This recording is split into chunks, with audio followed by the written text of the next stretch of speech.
yang luar biasa pada malam. Perkenalkan, nama saya Fajri Zulia Ramdhani, mahasiswi di Western Sydney University, Australia. Hari ini ikut mendampingi Ibu Lailatul Fitriah yang insya Allah akan menjelaskan dan memaparkan kepada kita semua terkait dekolonisasi pengetahuan. Assalamualaikum Bu Laili. Waalaikumsalam, Zulia dan kawan-kawan semua. Semoga baik-baik saja. Amin, amin insya Allah. Dari mana sebelum saya nanti memperkenalkan, ngezoomnya dari mana Ibu? Ini saya ngezoomnya dari tanah air tercinta Jember, Jawa Oh, Timur. oh, Masya Allah, Alhamdulillah. Oh, sedang di rumah berarti ya. Iya, Luar sedang biasa. menengok orang tua. Alhamdulillah, luar biasa. Baik, izin sebelum nanti kami menyampaikan mempersilahkan kepada Bu Laili untuk menyampaikan terkait dekolonisasi pengetahuan. Izin saya membacakan secara singkat biografi beliau.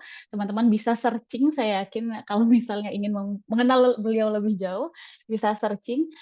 Ibu Lailatul Fitriah ini adalah sarjana feminis Muslim asal Indonesia yang berfokus pada teologi feminis Islam dan Kristen secara komparatif, dekolonialitas, gender, dan agama di Asia Tenggara, serta dialog lintas agama berbasis feminisme.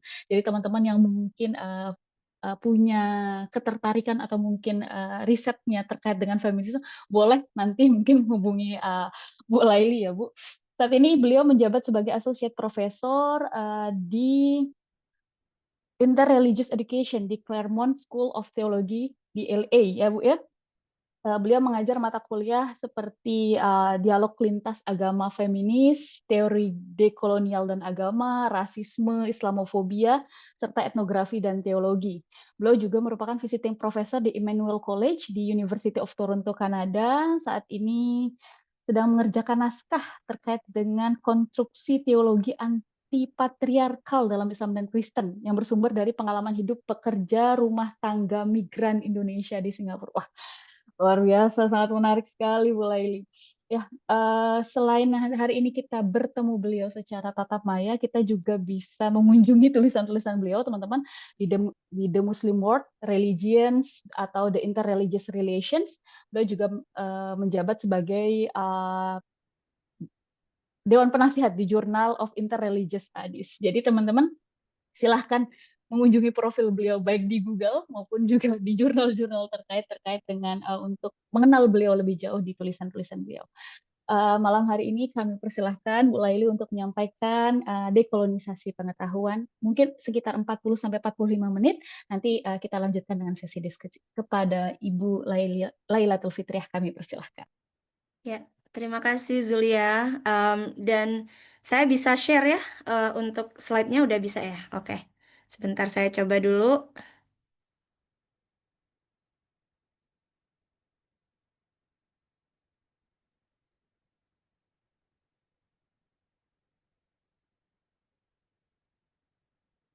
Kawan-kawan bisa lihat ini ya. Terlihat jelas. Iya, oke. Sebentar saya present dulu. Ini mohon nanti dimaafkan kalau misalnya ada bandwidth internet yang turun, soalnya sedang di Jember, jadi tidak tahu kadang tidak ada alasan internet tidak begitu baik. Oke, ya, oke. Assalamualaikum warahmatullahi wabarakatuh. Bismillahirrahmanirrahim. Rabbi shrah li sadri wa yassir li amri wahlul 'uqdatam min lisani yafqahu qawli. Kawan-kawan semua, terima kasih sudah hadir di sini. Kita akan belajar bersama. Malam ini topiknya soal dekolonisasi pengetahuan. Dan saya juga minta maaf kalau misalnya suara saya agak aneh karena saya sebenarnya sedang agak sakit. Terlalu banyak diforsir karena kalau sudah di tanah air memang seringkali ditarik tanggung jawab ke sana kemari untuk kasih kuliah dan juga untuk mengunjungi keluarga.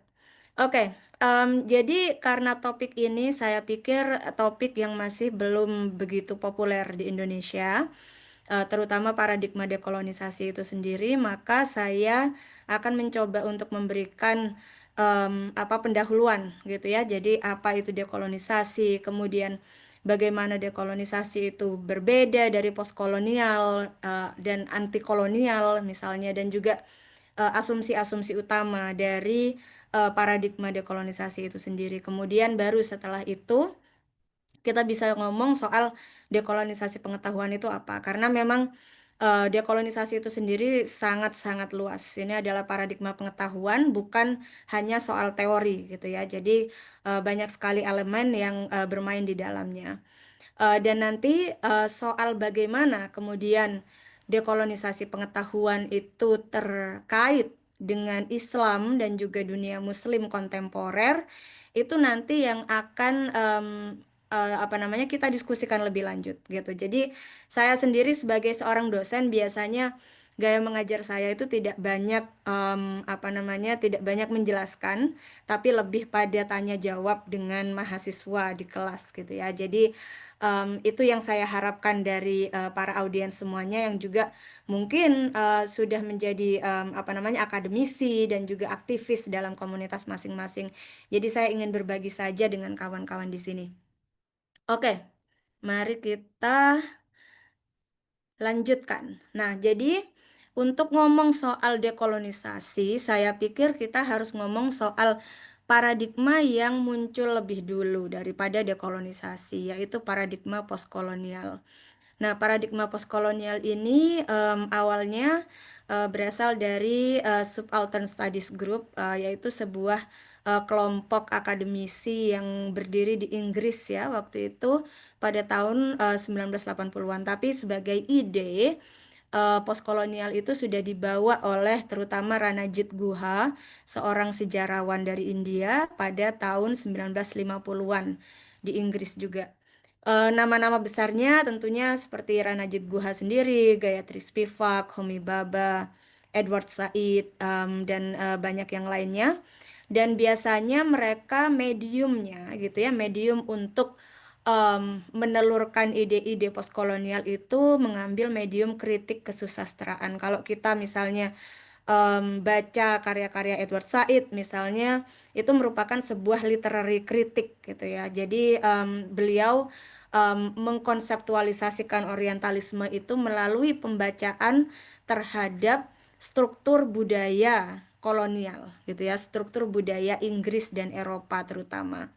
Nah, fondasi material dari paradigma postkolonial adalah pengalaman penjajahan Inggris di India dan juga pengalaman rasisme dan patriarki yang juga kolonial di Amerika Serikat. Karena kalau kita misalnya melihat apa namanya, karya-karyanya Gayatri Spivak misalnya, maka kita akan melihat hubungan antara paradigma Spivak dengan paradigma feminis di Amerika yang terutama lahir dari pemikiran-pemikiran akademisi perempuan kulit hitam seperti Angela Davis misalnya. Itu apa namanya, kaitan antara karya-karya Spivak dengan karya-karya feminis kulit hitam itu sangat-sangat kuat gitu. Makanya kemudian fondasi material dari postkolonial itu ada dua, yaitu primarily gitu terutama pengalaman penjajahan Inggris di India, dan tapi juga ada pengalaman rasisme dan patriarki di Amerika Serikat. Salah satu konsep yang paling utama dari postkolonial tentunya adalah konsep subaltern gitu ya. Jadi Gayatri Spivak misalnya terkenal dengan karyanya Can the Subaltern Speak gitu ya. Jadi subaltern itu adalah konsep yang diambil dari Gramsci sebenarnya. Em, dan subaltern itu bermakna posisi subjek yang tidak dilihat sebagai subjek gitu ya. Jadi posisi kemanusiaan, posisi pemikiran, posisi aktivisme yang terus-menerus ditekan secara opresif, secara sistemik dari perspektif kolonial gitu. Nah, jadi posisi subaltern inilah yang menjadi posisi utama dari apa namanya, akademisi postkolonial. Edward Said juga dalam tulisan-tulisannya juga dia berasal dari posisi subaltern dia sebagai seorang Palestinian American yang kemudian mengkritik apa namanya proyek-proyek imperialisme Amerika Serikat dari konteks Amerika Serikat dan juga dari sejarah kolonial dan proyek imperial Eropa gitu kan. Nah, jadi subalternity itu salah satu konsep utamanya dan kemudian juga tentunya agency gitu ya. Dan agency di sini merujuk pada keberdayaan. Saya pikir kalau bahasa Indonesianya itu bisa dibahas Indonesia kan sebagai keberdayaan. Jadi bagaimana kemudian orang-orang yang berada dalam kelompok subaltern itu mengkonseptualisasikan agensi mereka, mengkonseptualisasikan keberdayaan mereka. Bagaimana mereka tetap bisa bersuara sebagai subjek, sebagai manusia seutuhnya dalam tekanan opresi kolonial kapitalis itu tadi gitu. Dan tentunya konsepsi agensi juga merupakan salah satu konsepsi utama dalam paradigma feminisme juga yang kemudian membawa itu ke ranah gender gitu ya. Dan salah satu bahasan utama dari konsep subalternity dan agency ini adalah visi penjajah dan yang dijajah. Jadi colonial gaze gitu ya kalau dalam bahasa Inggrisnya. Jadi bagaimana misalnya kalau dalam orientalisme kita lihat konsepsi oriental, konsepsi timur yang lian gitu ya, itu dikonstruksi melalui diskursus wacana di peradaban Eropa gitu. Jadi, oh timur itu mana sih? Oh timur itu timur tengah gitu kan, timur dari sisi Eropa gitu ya.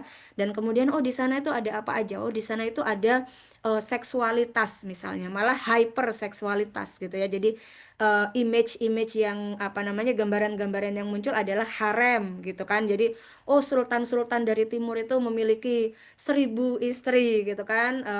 Ini soal seks dan soal keduniawian, kekayaan dan sebagainya. Tapi juga di sisi lain ada soal kekerasan gitu kan. Jadi orang-orang dari timur itu adalah orang-orang yang sangat rentan dengan kekerasan. Sedangkan kita di sini di barat gitu kan ya, adalah orang-orang yang sangat beradab. Kita kita suka perdamaian karena di timur adalah orang-orang yang suka kekerasan gitu. Jadi em, visi image identitas penjajah itu dibangun dengan cara membangun identitas lian, yaitu yang dijajah gitu.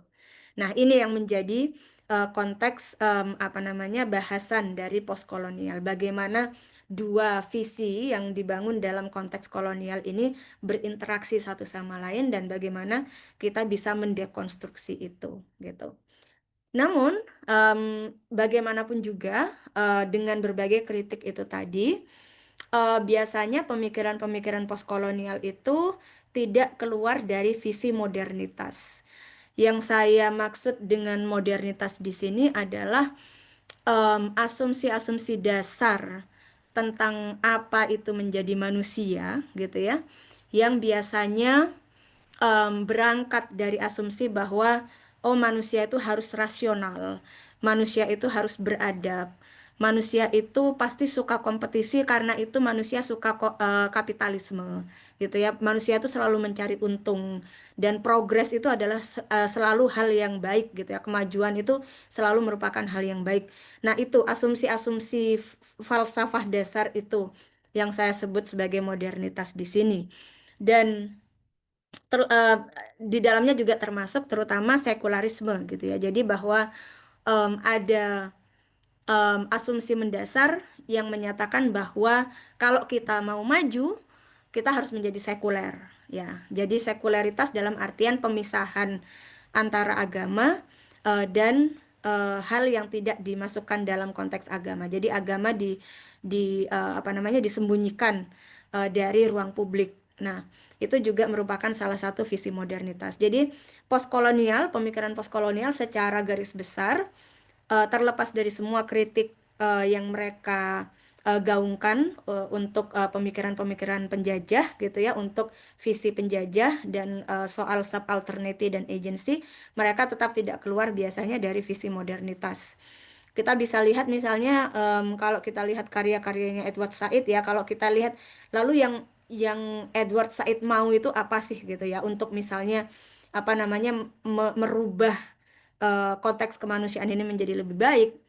Maka jawaban dari Edward Said itu yang bisa kita lihat dari buku-bukunya adalah konsep humanisme sekuler gitu. Jadi terlepas dari semua kritik, Saidian kritik terhadap proyek imperialisme Amerika Serikat dan juga Eropa, tetap menurut dia jawaban utamanya bagaimana kita bisa menjadi lebih baik adalah dengan humanisme sekuler gitu.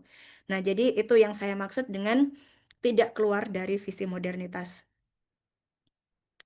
Nah, kemudian eh, dekolonial adalah salah satu paradigma yang muncul setelah postkolonial. Em, Permisi ya, saya mau minum dulu, soalnya mau batuk. Jadi, kalau postkolonial tadi dimulai dari 80-an di konteks Inggris, paradigma dekolonial itu lahir dari dua grup akademis yang berbeda. Yang pertama adalah Latin American Subaltern Studies Group yang masih, karena di situ ada kata-kata subaltern ya, jadi mereka masih sebenarnya berhubungan dengan Subaltern Studies Group yang di Inggris. Itu tahun 1993, dan kemudian ada Modernity slash Coloniality Group, grup lainnya yang lahir pada tahun 1998. Kedua grup ini lahirnya di benua Amerika. Jadi yang Latin American Subaltern Studies Group itu di Amerika Latin, Modernity Coloniality Group itu di Amerika Serikat lahirnya. Dan tokoh-tokohnya Walter Mignolo, Anibal Quijano, Arturo Escobar, Enrique Dussel, sama Sylvia Rivera Cusicancui, dan lain-lainnya. Jadi grup ini landasan materialnya, jadi tadi kalau postkolonial landasan materialnya adalah memori penjajahan Inggris di India. Kalau paradigma dekolonial landasan materialnya adalah memori penjajahan Spanyol di benua Amerika. Makanya kemudian kalau kita ngomong soal dekolonialisme, misalnya kalau kita membaca misalnya karya-karya Walter Mignolo, itu dia akan bilang bahwa dekolonialisme itu dimulai di tahun 1492.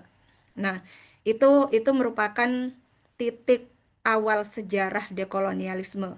Kenapa? Karena di tahun 1492 disitulah ada encounter ya, ada pertemuan antara penjajah Spanyol dengan warga asli benua Amerika gitu.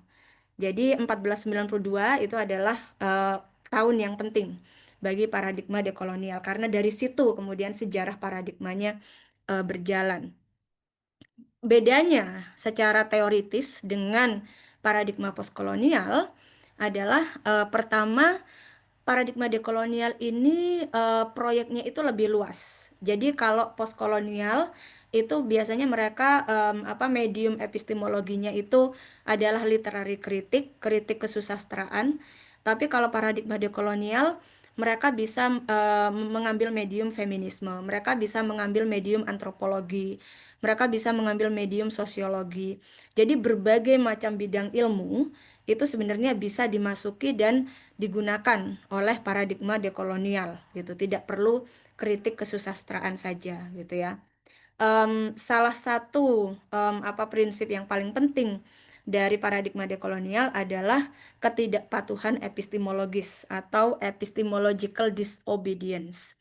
Jadi epistemological disobedience itu adalah prinsip di mana kita itu tidak menghamba ya kepada prinsip-prinsip epistemologis yang datangnya dari konteks kolonial. Jadi misalnya kalau kita ngomong soal katakanlah em, antropologi misalnya ya, mungkin kawan-kawan ada yang di antropologi. Kalau kita ngomong soal antropologi, bagaimana antropologi, terutama antropologi Islam misalnya diajarkan gitu. Nanti kawan-kawan juga dapat kuliah ya soal antropologi Islam dari Mas, aduh, blank pikiran saya. Em, saya ingat wajahnya, tapi Mas yang dosen di NYU. Em, jadi katakanlah misalnya antropologi Islam gitu kan. Siapa sih pilar antropologi Islam yang biasanya diajarkan di awal gitu kan? Clifford Geertz, misalnya gitu ya. Nah, misalnya nama yang biasanya disebut tuh Clifford Geertz. Nah, ketidakpatuhan epistemologis itu akan beralih dari situ. gitu loh. Alih-alih ngomong soal Clifford Geertz, mungkin kalau kita melakukan kajian antropologi Islam dari sisi dekolonial, kita akan malah belajar langsung dari antropolog-antropolog yang ada di Indonesia. Misalnya kayak gitu. Jadi udah buang aja itu Clifford Geertz gitu kan. Langsung kita engage dengan akademisi-akademisi yang benar-benar ada di Indonesia dan mempelajari soal antropologi Islam di Indonesia kayak gitu. Jadi itu ketidakpatuhan epistemologis. Tapi bukan hanya sampai di situ juga, ketidakpatuhan epistemologis itu juga lebih jauh lagi. Itu apa namanya, bisa ditarik pada misalnya konsep rasionalitas misalnya ya, atau konsep objektivitas misalnya. Objektivitas itu apa sih maknanya gitu kan? Objektivitas itu kan kalau kita ngomong sejarahnya lahirnya dari enlightenment gitu kan ya, memposisikan akademisi sebagai orang yang bisa apa namanya, mengkaji sesuatu tanpa ada interest, tanpa ada apa namanya, kepentingan-kepentingan gitu kan. Nah, padahal itu sangat-sangat tidak benar gitu loh. Setiap akademisi itu pasti punya kepentingan. Saya punya kepentingan, akademisi lain juga punya kepentingan gitu kan. Nah, jadi prinsip-prinsip seperti itu dipertanyakan dalam paradigma dekolonial. Konsep lainnya lagi yang penting adalah kolonialitas kekuasaan atau coloniality of power. Nanti kita ngomong lebih lanjut soal coloniality of power ini, karena inilah yang kemudian menjadi gerbang masuknya kita untuk ngomong soal dekolonisasi pengetahuan. Nah, kemudian ada juga konsep delinking atau keterputusan. Nah, dekolonialisme itu kalau ditanya ya, tujuannya dekolonialisme itu apa sih gitu. Dekolonialisme itu tujuannya adalah membuka wacana global, wacana akademik, wacana sosial, wacana keadilan, wacana ekonomi, wacana budaya, wacana agama, di mana ruang-ruang wacana ini tidak hanya didominasi dengan pemikiran-pemikiran dari global north atau dari konteks kolonial oleh pemikiran-pemikiran penjajah gitu. Jadi ini bukannya kemudian kita menggantikan, oh kita sudah tidak perlu lagi apa ngomong soal bagaimana struktur disiplin sosiologi berasal dari barat dan bagaimana itu bisa berkembang. Bukannya kita tidak perlu ngomong soal itu, tapi kita perlu memposisikan sosiologi yang berasal dari Indonesia, sosiologi yang berasal dari Malaysia di tempat yang sepadan dengan struktur sosiologi yang berasal dari barat. Nah, itu apa namanya, tujuan utama dari dekolonialisme gitu. Jadi bagaimana kita membuka wacana global supaya semuanya ini, semua epistemologi, semua filsafat, semua ragam hidup, semua ragam budaya itu mempunyai nilai yang sama satu sama lain. Karena sekarang kan faktanya enggak gitu kan ya. Jadi kalau kita misalnya katakanlah kita mau submit ke jurnal aja gitu ya, itu kan semua prinsip-prinsip dan semua apa etika akademik yang harus diikuti untuk masuk ke dalam jurnal itu kan sudah berasal dari asumsi-asumsi enlightenment, asumsi-asumsi struktur akademik yang berasal dari barat gitu. Nah, itulah namanya keterputusan. Keterputusan dalam artian kita tidak lagi tergantung terhadap dominasi barat dan hegemoni barat untuk melahirkan struktur keilmuan kita sendiri. Kemudian konsep penting lainnya adalah locus of enunciation atau situs pemikiran. Ini semua penerjemahan ke dalam bahasa Indonesia ini punya saya ya. Jadi kalau misalnya ada kawan-kawan yang lebih ahli gitu, oh locus of enunciation itu bukan itu. Mohon maaf. Jadi kalau menurut saya locus of enunciation itu bisa diartikan sebagai situs pemikiran atau dalam artian seperti yang saya katakan tadi, dalam paradigma dekolonial salah satu hal yang mau didekonstruksi itu adalah fakta bahwa kita memproduksi pengetahuan itu tidak lepas dari konteks di mana kita berada, gitu. Jadi bukan lagi cogito ergo sum gitu ya. Bukan lagi hanya soal individual yang hanya berpikir sendirian dengan dirinya sendiri, nggak seperti itu. Ini bukan, ini malah kritik terhadap apa logika Descartes ya. Jadi kita itu sebagai individu kita tidak bisa terlepas dari jejaring sosial kita gitu. Salah satunya misal contohnya saya sendirilah gitu ya. Kenapa misalnya saya sebagai seorang akademisi tertarik untuk mempelajari bentuk-bentuk Islam dan Kristen, praktek-praktek Islam dan Kristen yang berasal dari kelompok-kelompok marginal, misalnya. Kenapa seperti itu? Karena saya sendiri lahir dari konteks marginal, gitu. Kenapa misalnya buku pertama yang saya tulis sekarang adalah soal konstruksi teologi feminis dari kehidupan para pekerja migran Indonesia.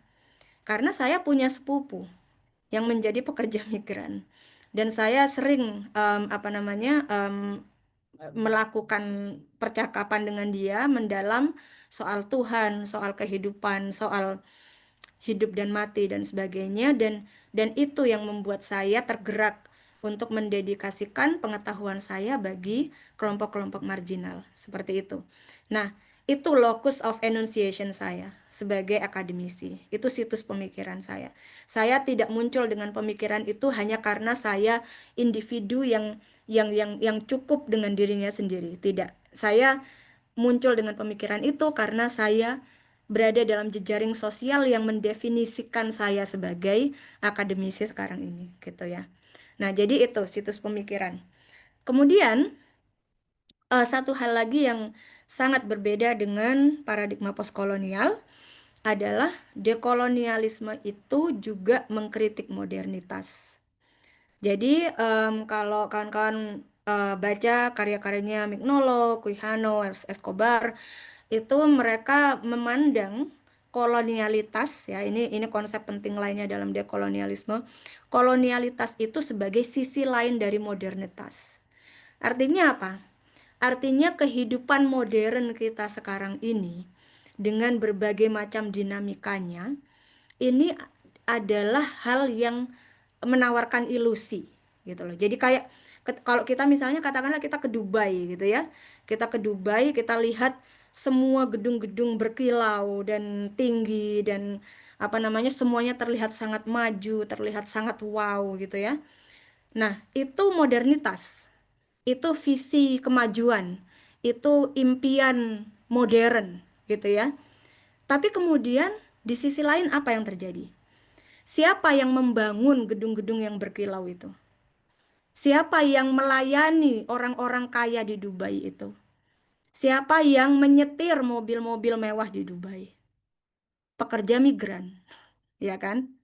Pekerja migran yang seringkali disiksa, seringkali tidak dibayar dengan dengan pantas, seringkali dipekerjakan sampai mereka meninggal, gitu kan ya. Nah, itulah kolonialitas. Jadi di balik semua visi kemajuan, di balik semua visi progres impian modern ini selalu ada sisi gelap. Di mana di dalam sisi gelap itulah orang-orang marginal sebenarnya sedang membawa visi kemajuan itu di punggung mereka, dari keringat mereka, dari air mata dan darah mereka. Itu. Jadi itu yang dikritik dalam dekolonialisme. Di setiap aspek modernitas selalu ada kolonialitas. Di setiap iPhone dan Samsung Galaxy atau apa yang kita pegang, selalu ada perbudakan anak-anak di Kongo yang menambang mineral untuk gadget kita. Nah, itu yang ingin di-highlight oleh dekolonialisme, gitu. Jadi itu memandang kolonialitas sebagai sisi lain dari modernitas. Nah, kemudian anti kolonial adalah sebenarnya pemikiran dan gerakan. Jadi ini penting ya, anti kolonial itu bukan hanya pemikiran. Anti kolonial itu pemikiran dan gerakan yang menjadi akar dari postkolonialisme dan dekolonialisme.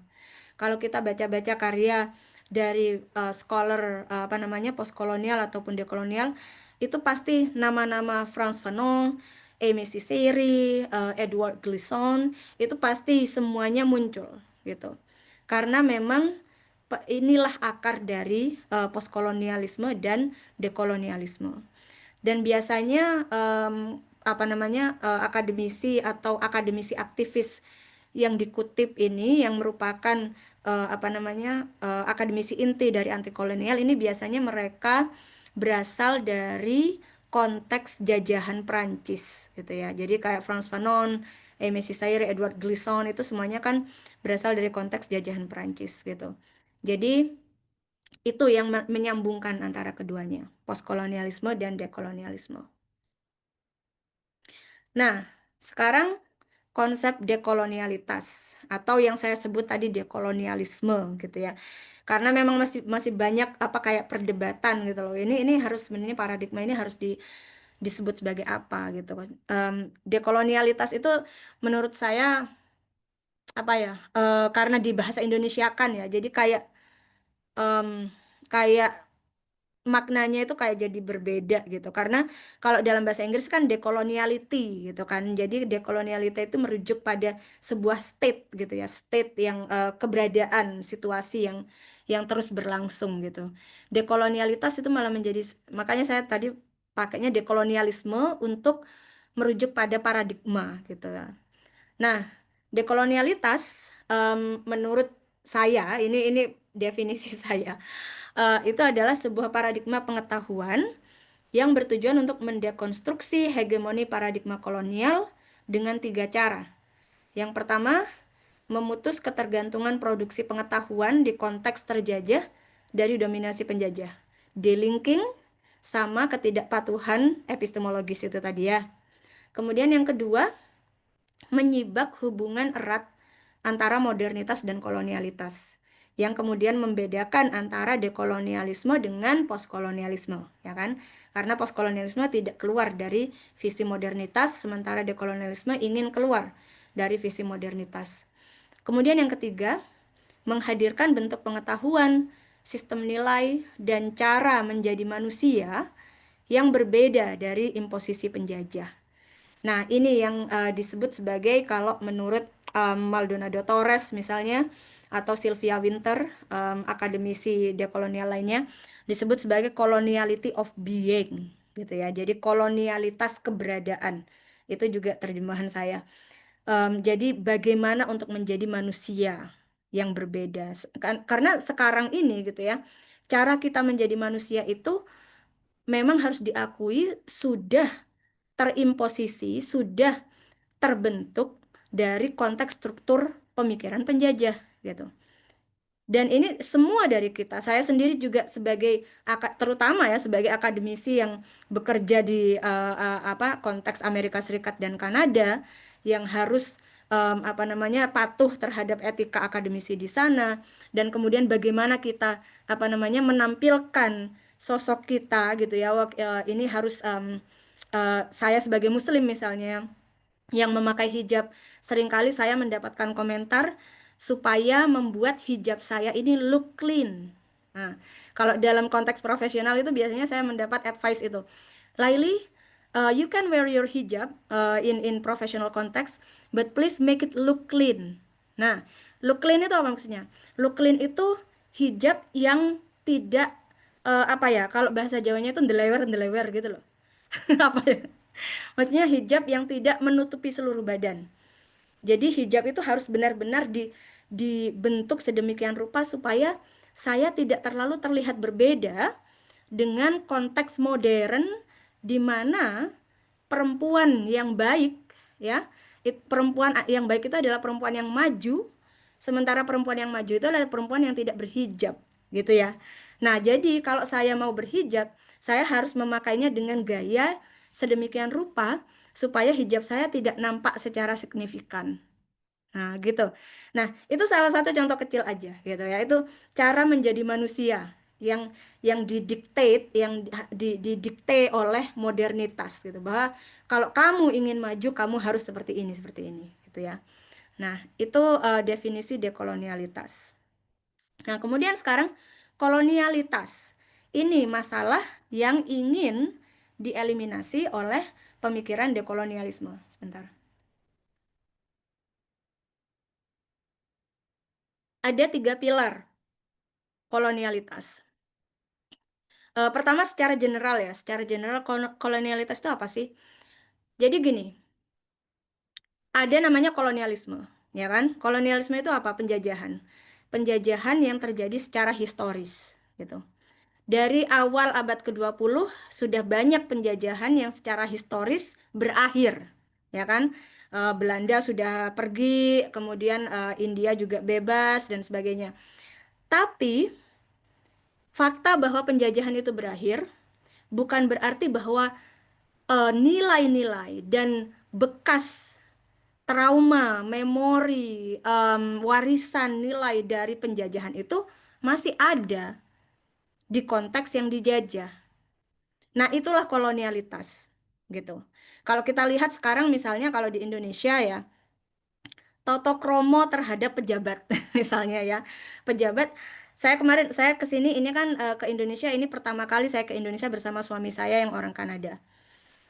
Yang dia kaget waktu kita di Jakarta adalah ada mobil pejabat yang lewat pakai ngiyung-ngiyung gitu ya, pakai polisi gitu ya, dan semuanya tuh langsung membuka jalan gitu kan. Dia kaget lah itu siapa? Kita loh macet-macetan, kenapa dia bisa lewat gitu kan? Itu ambulan atau apa? Enggak, itu bukan ambulan, itu pejabat. Loh, gimana sih? Ambulan malah nggak bisa gitu loh lewat macet-macetan, pejabat malah bisa langsung gitu kan. Nah, itu kan warisan dari ketundukan kita, kepatuhan kita terhadap penjajah gitu loh, terhadap kehadiran Belanda, Jepang, Inggris di tanah kita gitu loh. Jadi warisan kolonialitas itu. Jadi itu bentuk-bentuk kolonialitas itu seperti itu gitu ya. Dan ada tiga pilar kolonialitas. Yang pertama adalah kolonialitas kekuasaan atau coloniality of power. Kolonialitas kekuasaan ini adalah dominasi nilai-nilai penjajah dalam kehidupan terjajah walaupun kolonialisme telah berakhir. Contohnya ada konsep yang dibahas dalam apa namanya diskursus dekolonialisme yaitu zones of being and non-being. Jadi zona kemanusiaan dan zona non-kemanusiaan. Zones of being and non-being ini apa? Jadi kalau kita lihat dalam konteks global gitu ya, kenapa orang-orang itu sangat mayoritas ya, orang-orang yang saya temui di Indonesia misalnya sangat memimpikan untuk pergi ke Amerika misalnya, atau untuk pergi ke Kanada, atau untuk pergi ke Eropa atau Australia. Itu kan yang dilihat itu mimpi kemajuan. Ya kan? Oh, di sana universitasnya lebih bermutu, akademisinya lebih baik, perpustakaannya besar-besar, jalanan rapi gitu kan. Kalau misalnya orang-orang kita ke Singapura ya, biasanya pertama kali, oh di Singapura tuh nggak ada sampah gitu kan. Nah, itu adalah indikasi zones of being and non-being gitu. Jadi zona kemanusiaan. Jadi negara-negara maju yang mempunyai proyek imperial yang sudah mempunyai kekuasaan kolonial ini itu membangun kekayaan mereka, membangun kemajuan mereka dari hasil kolonialisme, dari hasil penjajahan, ya kan? Dan kemudian mereka membentuk wilayahnya sebagai wilayah kemanusiaan. Tapi di sisi lain, wilayah kemanusiaan itu disokong oleh penderitaan dan opresi dan abuse, penyalahgunaan orang-orang yang berada di zones of non-being. Makanya kemudian kalau misalnya ada kekerasan atau apa yang terjadi di Amerika Serikat biasanya ya, orang-orang di Amerika tuh bilang gini biasanya, oh kenapa sih ini kok bisa terjadi di Los Angeles gitu ya. Kayak kemarin itu waktu Trump ngirim tentara nasional ya ke Los Angeles untuk menangkapi orang-orang, mereka itu kaget loh. Ini kenapa kok banyak tentara tiba-tiba di Los Angeles? Iya kalau Afghanistan ya nggak apa-apa, kalau Irak ya nggak apa-apa gitu. Orang-orang itu pendapatnya kayak gitu. Itu kenapa? Itu karena kognisi mereka, kesadaran mereka, itu mereka sebenarnya mengindikasikan zones of being and non-being ini. Jadi kalau di Los Angeles banyak tentara dengan senjata api kemana-mana gitu, itu nggak normal. Kenapa? Los Angeles itu zones of being. Los Angeles itu zona kemanusiaan. Kita di situ semua manusia. Itu negara maju, wilayah maju. Tapi kalau itu terjadi di Irak, kalau itu terjadi di Afghanistan, kalau itu terjadi di Palestina, ya nggak apa-apa. Mereka kan memang diciptakan untuk mati, gitu loh. Maksudnya ya. Jadi itu zona kemanusiaan dan zona non kemanusiaan. Kemudian kolonialitas yang kedua yaitu kolonialitas pengetahuan. Nah, disinilah ada hierarki epistemologis di mana struktur pengetahuan penjajah dipandang selalu lebih superior dari struktur-struktur pengetahuan terjajah. Nah, di sini yang kita nanti akan diskusikan soal dekolonisasi pengetahuan ya. Jadi dekolonisasi pengetahuan itu adalah upaya untuk merombak hierarki epistemologis ini gitu loh. Jadi kalau misalnya kita ngomong soal sosiologi, kita nggak perlu ngomong soal Weber, langsung aja ngomong soal sosiologi lokal gitu kan, akademisi-akademisi lokal yang telah berpikir soal sosiologi itu. Tapi kita juga harus delinking itu tadi ya, memutuskan ketergantungan epistemologis antara kita dan pengetahuan penjajah. Kemudian pilar yang ketiga adalah kolonialitas keberadaan atau coloniality of being. Nah, definisi kemanusiaan yang terbatas pada perwujudan sosok penjajah. Sementara terjajah dikeluarkan dari definisi kemanusiaan. Kita bisa lihat bagaimana di sini coloniality of being itu selalu terhubung dengan coloniality of power. Kolonialitas keberadaan selalu terhubung dengan kolonialitas kekuasaan. Jadi kalau kolonialitas kekuasaan itu sisi politiknya ya, mana negara yang bisa dijual kekayaan tanah airnya seperti negara kita ya. Jadi sudah 0% ke Amerika, semuanya udah dibawa ke sana. Eh, itu coloniality of power. Itu kolonialitas kekuasaan. Tapi itu selalu berhubungan dengan coloniality of being. Jadi fakta bahwa kekayaan tanah air kita bisa dijual dengan murahnya, bahkan hampir gratis begitu saja ke proyek imperial, itu juga mendefinisikan kita sebagai manusia yang tinggal di sini atau sebagai manusia yang lahir di Indonesia. Jadi kita itu didefinisikan sebagai non-being, sebagai bukan manusia. Kita keluar dari definisi kemanusiaan, gitu kan? Karena itu tadi, karena geopolitiknya sudah mendefinisikan, sudah mengkotak-kotakan area global ini menjadi zona of being and non-being, gitu ya. Nah, definisi kemanusiaan inilah yang kemudian juga dikritik oleh dekolonialisme gitu loh. Jadi kalau kalau menurut coloniality of being ya kan, kalau menurut kolonialitas keberadaan, siapa sih manusia itu? Manusia itu kulit putih, manusia itu Kristen, manusia itu laki-laki, manusia itu heteronormatif, manusia itu sehat, tidak cacat. Nah, itu yang disebut sebagai manusia. Orang-orang yang keluar dari ini, yang tidak kulit putih, yang bukan laki-laki, yang tidak heteronormatif, yang tidak yang mempunyai disabilitas, ya kan? Semuanya itu bukan manusia, gitu loh.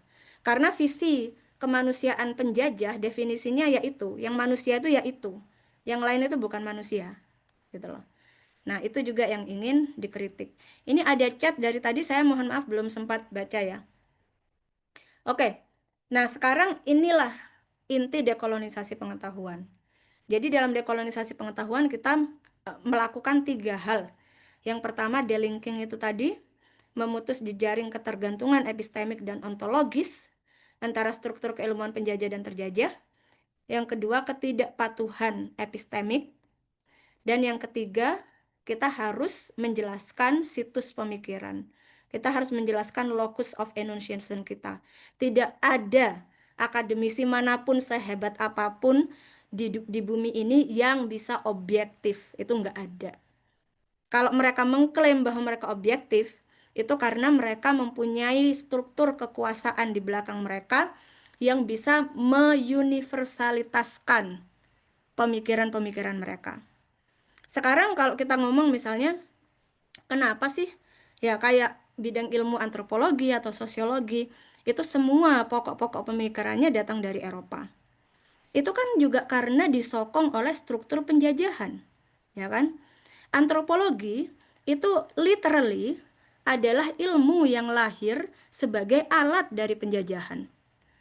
Ya kan? Siapa antropolog-antropolog klasik Eropa? Snoek Horgronje misalnya, ya kan? Yang benar-benar sebenarnya orang administrasi penjajahan gitu loh. Antropologi itu lahir dari upaya untuk melihat masyarakat asli, masyarakat indigenous supaya dicari gitu loh kelemahan-kelemahan mereka dan bagaimana apa struktur kolonial itu bisa mengontrol mereka secara moral, etika, sosial, agama dan lainnya, gitu kan. Dan kemudian sekarang malah orang-orang itu mengklaim bahwa mereka lah yang objektif gitu kan. Jadi itu yang harus dikritik juga gitu loh. Nggak ada orang-orang yang objektif. Saya tuh paling paling tidak apa ya namanya paling gitu ya kering gitu ya kalau misalnya ada akademisi yang menulis kemudian mengklaim oh ini berdasarkan posisi objektif saya. No, kamu nggak objektif gitu. Kamu pasti punya sesuatu yang subjektif yang membuat kamu tertarik dengan apa yang kamu pelajari gitu ya. Nah, jadi itu. Nah, kemudian disinilah saya ingin berdiskusi dengan kawan-kawan semua. Jadi Ngugi wa Thiong'o, salah satu em, akademisi dekolonial yang baru saja meninggal beberapa bulan yang lalu, beliau menulis buku Decolonizing the Mind yang isinya itu intinya tentang bagaimana upaya dekolonisasi di Afrika, di benua Afrika, dan bagaimana itu berhubungan dengan memori perbudakan dan sebagainya. Nah, Ngugi wa Thiong'o itu bertanya dalam bukunya, what directions should an education system take in Africa wishing to break with neocolonialism? Dan di sini saya kasih Indonesia dalam kurung di situ karena ini menurut saya pertanyaan yang utama. Kalau kita benar-benar mau serius soal dekolonisasi di Indonesia, terus kita itu harus mulai dari mana? Itu yang pertama.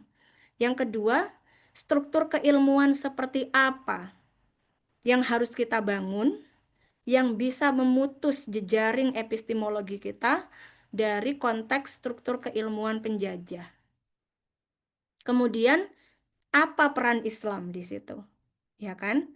Karena Islam itu sendiri kan sebagai sebuah produk peradaban ya kan, Islam itu sendiri sudah mempunyai struktur keilmuannya, sudah mempunyai landasan-landasan epistemologisnya, sudah mempunyai budaya dan etika akademiknya sendiri. Tapi bagaimana kita menggunakan itu gitu? Karena satu hal lagi yang membuat saya itu biasanya eh apa ya kayak kecewa gitu ya itu em, akademisi-akademisi Muslim di tataran global yang biasanya mengklaim bahwa mereka itu berupaya untuk mendekolonisasi ilmu pengetahuan, itu mereka akan apa namanya menuliskan struktur, oh kita harus kembali pada struktur ilmu pengetahuan Islam yang klasik gitu kan dengan budaya madrasah atau di Indonesia pesantren gitu ya. Kemudian kita sudah punya gitu kan korpus-korpus fiqh, kemudian sastra, sejarah dan sebagainya. Kita harus kembali ke sana. Mereka biasanya ngomong seperti itu ya, klaimnya seperti itu. Itu cara kita untuk mendekolonisasi. Nah, tapi kalau kita kembali ke struktur klasik itu, apa yang hilang? Yang hilang adalah suara-suara marginal, ya kan? Semua ilmuwan-ilmuwan yang disebut itu, ya kan, Ibnu Arabi, Ibnu Rushd, siapapun itu gitu ya, Al-Ghazali, mereka itu semua laki-laki elitis, ya kan? Jadi intinya apa? Dekolonisasi itu bukan hanya soal kembali ke konteks yang asli sebelum penjajahan, bukan bukan seperti itu gitu loh. Dekolonisasi itu artinya mempertanyakan seluruh struktur opresif yang ada dalam struktur pengetahuan itu.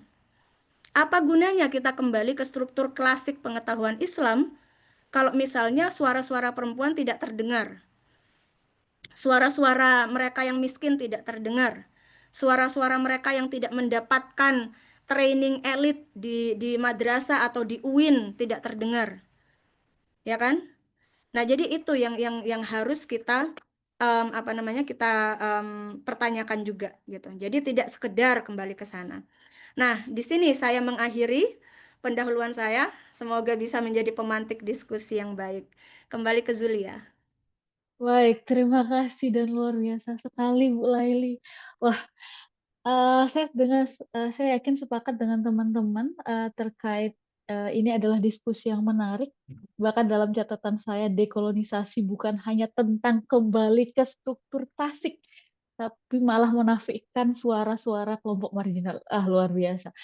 Bu Laili, izin mungkin nanti karena kita waktunya masih panjang, mungkin nanti Ya, teman-teman yang ingin berdiskusi langsung kita izinkan open mic, mungkin ya. bisa dengan raise hand dulu, jadi nanti dipersilahkan oleh kami untuk menyampaikan. Sebelumnya ada beberapa komentar di kolom chat, Ibu, saya izin Hmm? bacakan. Ya.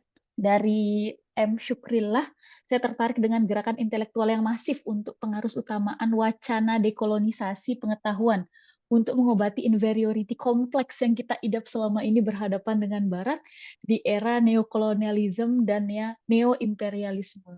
Menurut Ibu gimana? Ya, betul. Jadi terima kasih komennya. Dan itu memang salah satu hal yang juga saya lakukan sebagai akademisi ya. Sebagai akademisi terutama dalam konteks sekarang ini, setelah 7 Oktober terjadi di Gaza gitu kan, dan saya sendiri bekerja di konteks akademik Amerika Serikat dan Kanada, saya merasa sangat em, lemah gitu ya. Saya merasa bahwa struktur akademik di Amerika Serikat dan Kanada itu memang benar-benar struktur kolonial. Suara-suara marginal, suara-suara untuk pro-Palestinian misalnya itu diopresi kanan kiri gitu ya. Bahkan banyak sekali kawan-kawan saya profesor bahkan yang sudah mendapatkan tenure dan sebagainya apa namanya dipecat ya gara-gara suara pro-Palestinian mereka gitu. Jadi saya berpikir dekolonisasi itu dekolonisasi pengetahuan terutama tidak akan terjadi tanpa dekonstruksi sistem akademik ala barat. Itu pasti gitu. Dan harapan saya untuk sekarang yang saya lihat itu adalah jejaring transnasional ya, jejaring antar bangsa dari gerakan-gerakan akar rumput gitu. Menurut saya itu malah tempat lokusnya dekolonisasi itu gitu. Bukan lagi universitas gitu loh. Kalau kita ke Harvard atau Stanford atau Princeton, University of Toronto gitu ya. Oke, orang di sana banyak yang ngomong dekolonisasi. Tapi mereka ngomong dekolonisasi itu hanya sebagai metafor, ya kan? Mereka tidak ngomong dekolonisasi sebagai hal yang real yang harus dilakukan. Karena kalau kita mau jujur, Amerika Serikat dan Kanada itu sampai sekarang ya, itu kan konteksnya penjajahan. Masyarakat asli Amerika Serikat dan masyarakat asli Kanada itu masih dijajah sampai detik ini. Kalau dekolonisasi benar-benar mau dilakukan, pemerintah Amerika Serikat dan Kanada itu harus mengembalikan lahan yang mereka duduki sekarang ke masyarakat asli. Itu baru dekolonisasi gitu. Dan nggak ada yang ngomong seperti itu gitu ya. Jadi menurut saya benar komen dari masnya itu tadi, saya juga berpikir bahwa yang lebih efektif untuk menjadi medium dekolonisasi saat ini adalah gerakan transnasional. Jadi kayak jejaring feminis transnasional, jejaring pro-Palestinian transnasional itu jauh-jauh lebih efektif daripada menggantungkan harapan pada konteks akademik ataupun pemerintahan gitu. Gitu Zulia. Baik, terima kasih Bu Laili. Lanjut ada Mbak Zahra. Kolonialisme dibangun di atas paradigma meliankan. Lalu Hmm. bisakah kita sebut bahwa sikap pemerintah yang selalu memandang rakyat sebagai lian, yang tidak perlu didengar sebagai bentuk dari kolonialitas? Ya, itu betul sekali. Teman-teman pinter-pinter banget ya. Aduh, saya jadi saya juga belajar dari perspektif teman-teman di sini. Iya, jadi apa namanya Maldonado Torres itu menulis bahwa konteks pengetahuan kolonial itu selalu dibangun di atas absence of the others, gitu ya, ketiadaan yang lain, gitu. Jadi yang lain ini siapa? Yang lain ini ya yang diliankan ini ya. Jadi orang-orang marginal, orang-orang yang teropresi, yang ada dalam sistem perbudakan dan sistem kekerasan kayak gitu ya. Mereka itu tidak ada suaranya, gitu loh. Mereka tidak ada suaranya, dan kalaupun mereka ada suaranya, suaranya itu biasanya disaring dari suara akademisi, gitu ya. Kayak saya sendiri juga sangat-sangat mengkritik diri saya gitu ya, karena ya memang apa namanya, fokus keilmuan saya adalah religiositas dari apa, kelompok-kelompok marginal. Tapi saya selalu juga mengkritisi diri saya bahwa bagaimana saya menuliskan cerita-cerita marginal itu, menuliskan suara-suara marginal itu tidak kemudian menghapuskan keberadaan mereka, gitu loh. Karena siapa sih yang mau mendengarkan misalnya suara tukang sampah? Siapa sih yang mau mendengarkan suara petani-petani kontrak, ya kan? Siapa sih yang mau mendengarkan suara-suara nelayan, misalnya? Itu kan mereka itu dihapus gitu, absence of the others. Mereka tuh nggak ada sama sekali. Mereka mau mati, mau hidup itu nggak ada yang peduli, ya kan? Ketika orang-orang peduli dengan suara itu karena suara-suara mereka itu dibungkus dan ditulis oleh akademisi-akademisi seperti saya, gitu kan. Suara-suara mereka hanya bisa dibaca dari buku saya. Baru kemudian orang, oh, ada masalah serius di sini, gitu kan. Karena struktur kekuasaan saya yang melegitimasi, gitu kan, pengalaman-pengalaman marginal itu tadi. Kalau mereka sendiri yang ngomong, nggak ada orang yang dengar. Ibu-ibu Kendeng menyemen kakinya berhari-hari di depan istana. Siapa yang mendengar? Tapi nanti coba misalnya pengalaman mereka dituliskan. Misalnya ada Mbak Dewi Chandraningrum ya, yang akademisi yang sering menuliskan pengalaman ibu-ibu Kendeng. Kalau itu sudah menjadi artikel yang diterbitkan dengan nama Dr. Dewi Chandraningrum, orang-orang membaca, gitu loh. Ini bukan kritik terhadap Mbak Dewi ya. Ini saya apa namanya, menyampaikan dilema representasi suara-suara marginal. Dan itu betul sekali gitu loh. Jadi seperti pemerintah kita melakukan hal itu, meliankan kita, menghapuskan keberadaan rakyat, dan mereka sudah melakukan apa saja yang mereka mau di sana, gitu kan. Itu juga bagian dari kolonialitas gitu. Gitu ya, Zulia.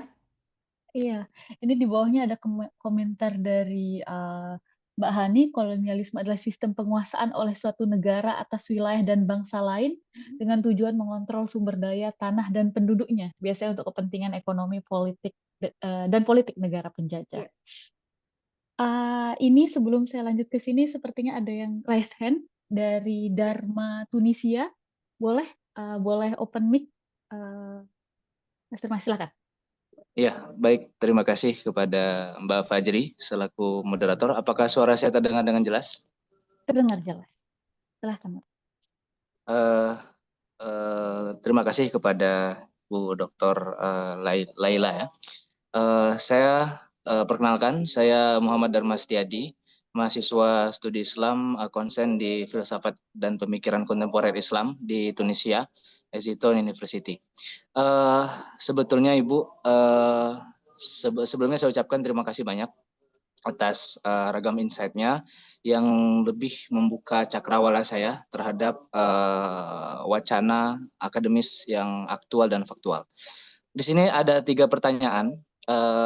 Saya di sini posisi saya sebagai mahasiswa studi Islam yang berusaha melihat realitas dunia dalam ragam diskursusnya yang kekinian, terutama dalam dekolonisasi ini. Pertanyaan pertama adalah kita tidak dapat memungkiri ya ragam klaim beberapa akademisi, peneliti ataupun orang awam sekalipun yang menganggap bahwa ya ketika kita di Indonesia ini, saya bertanya sama teman-teman saya yang kuliah itu, Barat sebagai kiblat metodologi ilmiah dan penelitian, ya Timur Tengah sebagai, kalau kita sebagai peneliti studi Islam ya, Timur Tengah sebagai referensi terbanyaknya gitu Bu.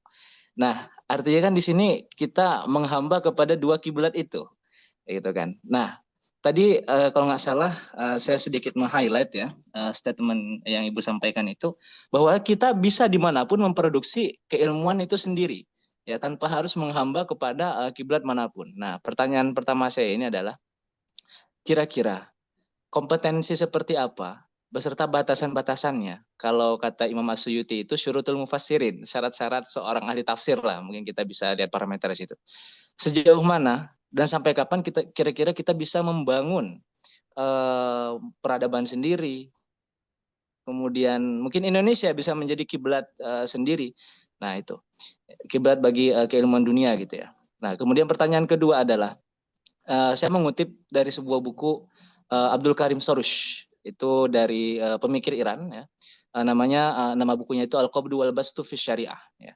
Dalam buku tersebut digaungkan bahwa Abdul Karim Sorush menggaungkan bahwa salah satu solusi untuk kemajuan keilmuan peradaban Islam adalah dengan mengadakan dialog atau keterhubungan antara Islam dengan Barat. Gitu. Nah, salah satunya adalah integrasi keilmuan. Ya. Caranya gimana? Yaitu al-qabdu menggenggam turas, ya, wal bastu, yaitu membuka, ya, menggenggam turas dan membuka, artinya dengan sifat keterbukaan terhadap hal-hal baru atau hal-hal yang kita anggap yang kita di Islam itu kurang mumpuni, tapi di Barat mumpuni. Nah, jadi kan di sini seakan bias gitu antara kita harus mendekonstruksi Barat atau menjalin keterhubungan itu, Bu. Nah, itu. Kemudian yang ketiga, kalau misal dekolonisasi pengetahuan ini kita lakukan, apakah itu tidak mengakomodir kepentingan-kepentingan ataupun yang sedikit moralitasnya? Saya sederhanakan pertanyaannya. Kalau dekolonisasi kita lakukan, apakah ini tidak menjadi salah satu formula untuk bangkitnya mungkin sistem khilafah gitu, ya, diakomodir oleh stakeholder ataupun pemangku kebijakan yang mengakomodir kepentingan akademik ini? Mungkin 3 pertanyaan tersebut beranjak dari kegelisahan dan keawaman saya, Bu. Mohon pencerahannya. Terima kasih. Baik, Ya, terima kasih Mas Darmo. Boleh langsung dijawab Ibu, silahkan. boleh langsung? Oke. Jadi yang pertanyaan pertama ya, soal apa sih sebenarnya prasyaratnya gitu ya untuk bisa melahirkan struktur keilmuan kita sendiri. Saya pikir yang paling penting melihat konteks pendidikan di Indonesia, terutama pendidikan tinggi sekarang ini, dan jujur saya tidak punya pengalaman dalam pendidikan tinggi di Indonesia karena saya dosen di luar, tapi yang banyak saya dengar adalah cerita-cerita dari kawan-kawan dosen di Indonesia gitu kan ya. Sayangnya struktur pendidikan tinggi kita, struktur produksi ilmu pengetahuan kita itu sangat-sangat kapitalis. Mengapa saya katakan kapitalis? Karena basis falsafahnya adalah basis konsumtif. Contohnya, kegilaan terhadap Scopus, ya kan? Obsesi terhadap Scopus, Q2 Sinta apalah itu, ranking-ranking itu yang merupakan apa nanti menghasilkan poin gitu kan ya. Sepengetahuan saya itu menghasilkan poin untuk akreditasi dan juga untuk naik jabatan dan sebagainya. Dan perlu digarisbawahi bahwa ini bukan kritik terhadap kawan-kawan dosen di Indonesia. Ini kritik terhadap sistem pendidikan tinggi di Indonesia yang jujur sangat merestriksi kapasitas dan talenta kawan-kawan dosen di Indonesia gitu kan. Karena kemudian segalanya itu merupakan poin dan yang paling penting itu adalah poin gitu. Makanya kemudian kita banyak sekali disorot sebagai negara yang menghasilkan jurnal predator, negara yang menghasilkan plagiarisme dan sebagainya. Nama saya juga banyak dicatut di jurnal artikel yang nggak pernah saya tulis, dan hal itu yang harus didekonstruksi dulu kalau kita memang benar-benar mau serius menjadi sebuah bangsa yang melahirkan struktur keilmuan sendiri. Karena kalau kita mau melakukan itu, maka semua orang yang terlibat dalam produksi ilmu pengetahuan itu motivasinya ya harus memproduksi ilmu pengetahuan gitu loh, bukan memproduksi poin, bukan untuk dapat akreditasi. Ini yang saya katakan tadi bahwa falsafah kapitalisme dalam produksi ilmu pengetahuan ini yang berbahaya gitu loh. Karena kemudian kan niatnya bukan cuma saya menulis artikel bukan untuk mendiseminasi pengetahuan kita, tapi untuk mendapatkan poin itu gitu loh. Saya sangat kaget sebenarnya lihat beberapa nama dosen gitu ya, saya Google di Google Scholar, kemudian mereka bisa menerbitkan 16-17 artikel per tahun. Itu gimana caranya gitu loh. Saya itu biasanya menerbitkan satu artikel 1 tahun. Dan itu sudah dipuji-puji sama kampus saya. Kamu itu Laili sangat produktif gitu. Satu artikel 1 tahun. Itu sangat produktif. Karena memang mekanismenya memang adalah mekanisme produksi ilmu pengetahuan gitu loh. Diskusikan kembali, direview kembali, titik komanya direview kembali, teorinya direview kembali sampai berbulan-bulan. Ada artikel saya yang sampai 2 tahun, 3 tahun baru terbit. Dan itu biasa gitu loh. Nah, itu dulu yang harus dirombak. Jadi sistem kebijakan dari atas yang entah apa yang dicari ini gitu. Saya juga nggak tahu falsafahnya pemerintah ini apa untuk mencari ini. Itu dulu yang harus dihapuskan. Yang kedua, orang-orang yang terlibat dalam produksi ilmu pengetahuan, kesejahteraannya harus dijamin. Tidak boleh lagi ada dosen-dosen, akademisi, researcher yang kemudian buka toko gitu ya sebagai pekerjaan kedua atau supir Grab sebagai pekerjaan kedua. Nggak boleh ada yang seperti itu. Mereka harus cukup hidupnya supaya mereka bisa mendedikasikan waktu dan tenaganya untuk benar-benar berpikir melahirkan struktur ilmu pengetahuan tadi. Itu yang kedua. Yang ketiga, kita harus menyudahi sikap feodal kita. Sampai detik ini saya masih melihat bagaimana kawan-kawan akademisi lokal yang sangat-sangat bertalenta, sangat-sangat brilian, sangat-sangat berkontribusi terhadap bidang ilmu pengetahuan, suaranya dipinggirkan hanya karena ada ilmuwan kulit putih yang masuk dan ingin diundang menjadi keynote speaker. Itu sangat itu merupakan itu salah satu kolonialitas juga ya, bentuk kolonialitas. Kehormatan yang terlalu berlebih-lebih yang kita bayarkan kepada akademisi-akademisi luar, terutama yang berkulit putih. Itu harus dihentikan. Karena itu bentuk kolonialitas. Jadi saya pikir kita harus bermula dari 3 itu tadi. Itu yang pertama. Untuk pertanyaan yang kedua, bagaimana soal keterhubungan dengan konteks akademi barat? Karena menurut Soros, kita harus membangun dialog dan sebagainya. Gini, salah satu bidang keilmuan saya, fokus saya adalah teori dialog antar agama, ya kan?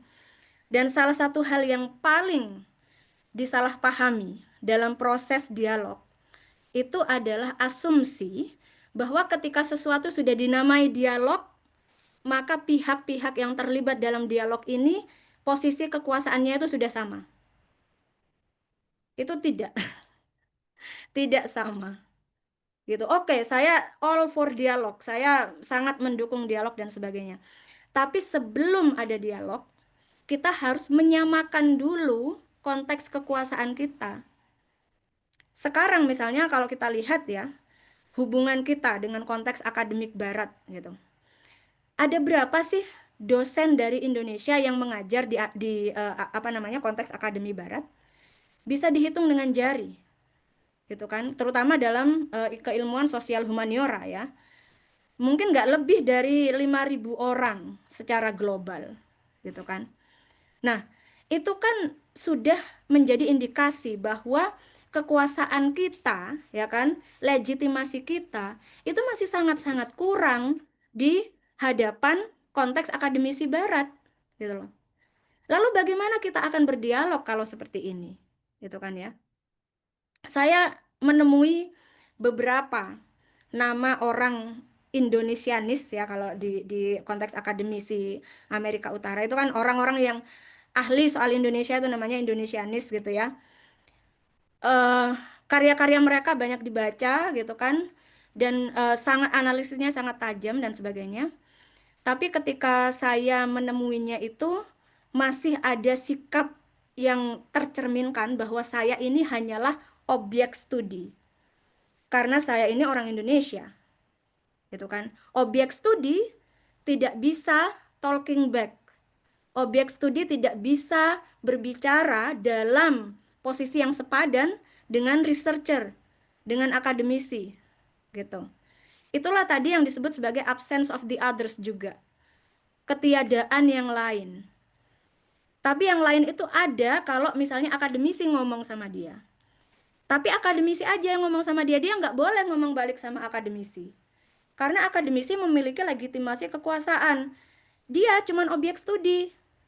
Sama aja kayak orang di biologi misalnya meneliti tikus ya atau mikroba atau apa. Tikusnya kan mati, nggak ngomong. yang ngomong tuh ilmuwan. Nah, itu masih konteks dialog kita dengan konteks akademisi barat itu masih seperti itu gitu loh. Jadi bagaimana kemudian dialog bisa berjalan kalau misalnya struktur kekuasaannya masih sangat-sangat berbeda. Nah, ini yang harus direkonstruksi dulu gitu loh. Kita harus ngomong power dulu, kita harus ngomong equity dan justice dulu sebelum kita ngomong dialog. Itu kalau menurut saya. Pertanyaan ketiga tadi apa ya? So- saya lupa. Ada catatannya nggak, Zilia? Ada, apakah dekolonisasi itu bukan sebab bangkitnya seperti Oh, oke, oke. kekhilafah ya?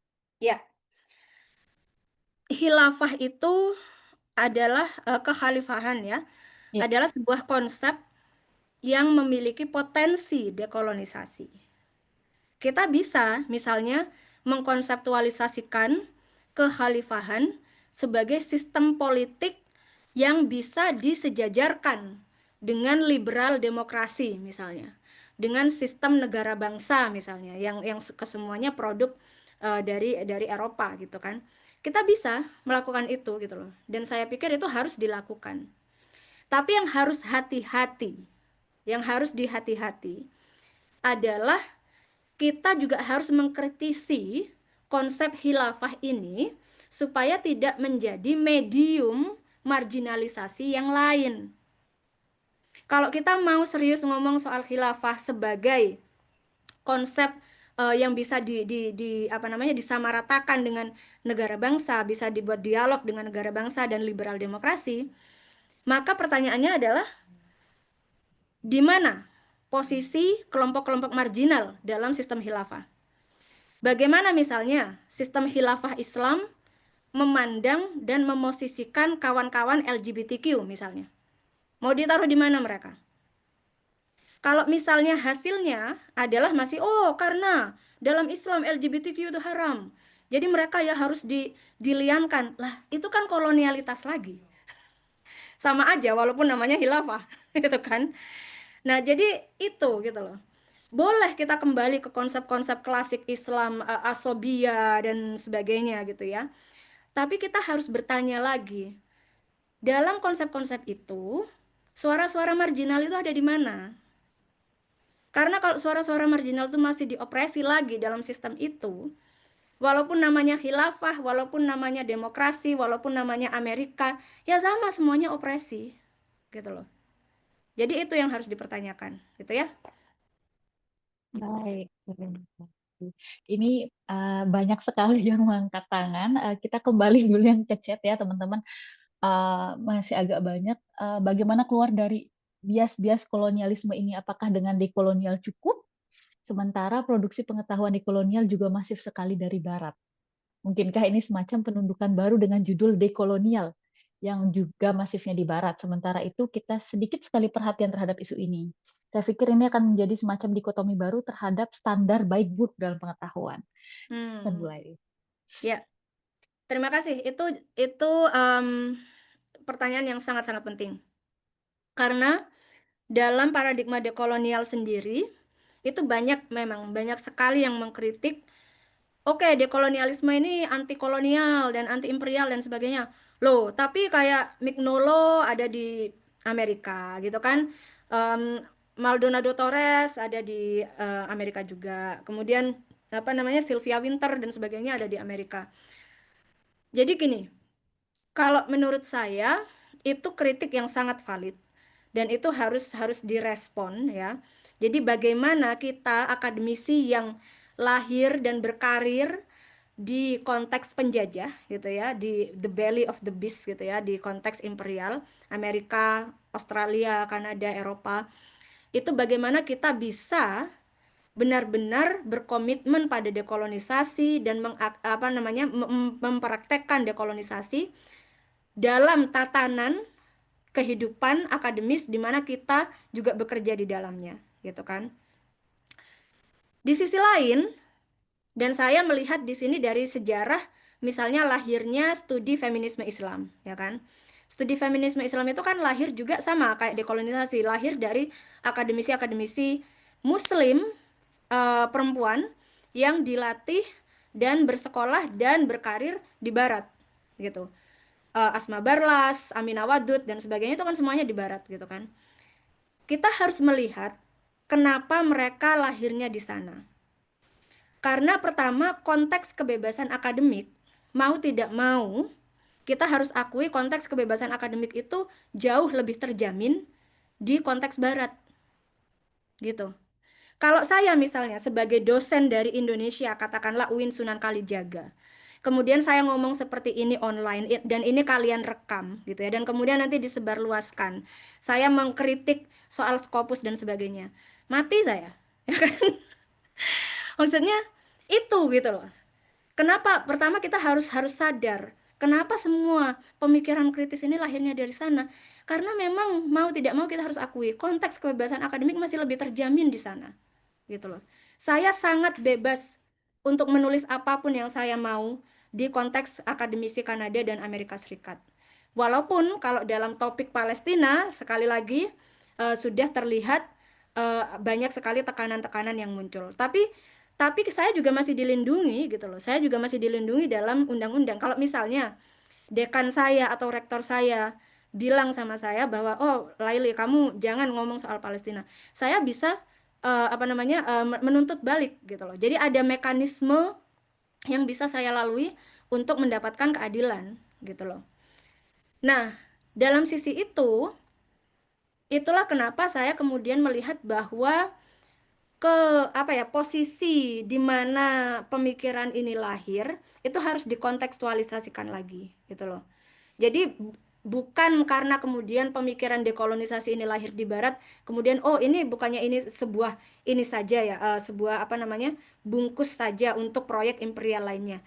Seperti halnya tema-tema lainnya, seperti halnya paradigma-paradigma lainnya, dekolonisasi juga bisa ditunggangi oleh kepentingan imperial, dan kita harus berwaspada soal itu.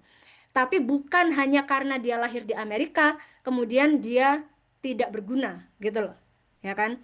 Karena kalau kita ke sana, nanti kita malah lahirnya kesimpulannya jadi malah menjadi ada semacam fobia gitu kan. Saya biasanya kalau sudah nulis di tweet ya, di Twitter itu kalau sudah nulis thread terutama soal gender dan sebagainya, itu pasti ada saja yang komen, "Oh, ini liberal." gitu kan. Soalnya trainingnya di Amerika, oh ini profesor dari Amerika, oh liberal, oh muslim liberal. Nah, itu yang kita nggak mau terjadi gitu kan. Saya sih oke aja dipanggil muslim liberal, muslim apalah terserah. Tapi kita tidak bisa menolak sesuatu hanya karena dia berada dari situ gitu loh. Nah, itu yang yang ingin saya garis bawahi di situ.